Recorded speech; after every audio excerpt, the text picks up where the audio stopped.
మరోసారి సంచలన వ్యాఖ్యలు చేశారు బీజేపీ ఎంపీ బండి సంజయ్. ముస్లింలకు డ్యూటీ మినహాయింపు ఇవ్వడంపై ఆయన స్పందించారు. అయ్యప్ప హనుమాన్ భక్తులు చేసిన పాపమేంటని ప్రశ్నిస్తున్నారు. రంజాన్ భక్తులకు మాత్రమే డ్యూటీ మినహాయింపు ఇస్తారా? అయ్యప్ప, భవానీ, హనుమాన్ భక్తులకు మినహాయింపు ఎందుకివ్వరని ప్రశ్నిస్తున్నారు.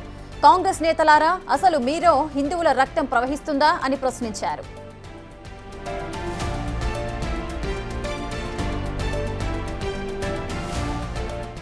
కాంగ్రెస్ పార్టీలో ఉన్న నాయకులకు కార్యకర్తలకు అసలు మీ లోపల అసలు హిందువులేనా మీరు? నాకు అర్థం కాలే. మీ లోపల హిందూ రక్తం ప్రవహిస్తుందా? ఇవాళ సర్క్యులర్ చూసినా ఇవాళ ఇజ్జత సర్క్యులర్ చూస్తే ఇవాళ ఇప్పుడే ఇచ్చింది. ఇప్పుడు సాయంత్రం ఇచ్చి సర్క్యులర్ ఇచ్చావు. ఏమి ఇచ్చింది తెలుసా సర్క్యులర్? రంజాన్ టైంలో అంటే సాయంత్రం 4 గంటల తర్వాత పోచట వాళ్ళకు. నువ్వు రంజాన్కు 4 గంటల తర్వాత వాళ్ళకు ఉద్యోగాలు ఇచ్చిపెట్టి పోతే మాకు ఏమి ఇబ్బంది లేదన్నా.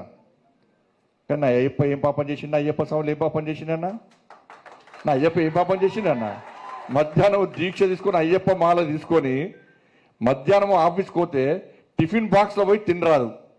అప్పుడప్పుడు వంట చేసుకొని మడితో తినాల్సి వస్తుంది. అవునా కదా?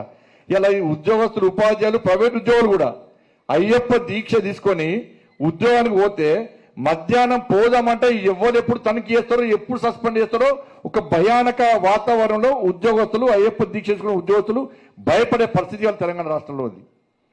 మధ్యాహ్నం భిక్ష లేకుండా పస్తులుండి అయ్యప్ప దీక్ష చేసుకునే పరిస్థితి వల్ల గంట సేపు బయటకు పోవాలంటే సస్పెండ్. మరి ఏ పాపం చేసిన అయ్యప్ప? ఆంజనేయ స్వామి దీక్ష చేసుకుంటే మాల ధరిస్తే వాళ్ళకు ఎగ్జామ్షన్ ఏం లేదు. భవానీ దీక్ష చేసుకుంటే వాళ్ళకు ఏం లేదు. శివమాల ఇప్పుడు శివరాత్రి వస్తుంది, శివమాల వస్తే వాళ్ళకి ఎగ్జామ్షన్ లేదు. మరి సర్కిల్ ఒక్కరికైనా అంటే హిందువుల పరిస్థితి తెలంగాణ రాష్ట్రంలో బిడ్డ బతికేది. వాళ్ళ హిందువుల పరిస్థితి ఇవాళ మేము మాట్లాడితే మేము మతతత్వవాదం. ముస్లింలను బీసీలో కలిపితే స్పందించరా అంటూ నిలదీశారు బండి సంజయ్. అందుకే రాష్ట్రం తీసుకొచ్చే బీసీ బిల్లును ఆమోదించే ప్రసక్తి లేదని తేల్చి చెప్పారు. ఈ విషయంలో మతతత్వవాదులని ముద్ర వేసినా డోంట్ కేర్ అంటున్నారు బండి సంజయ్. కేంద్ర హోంశాఖకు సంబంధించి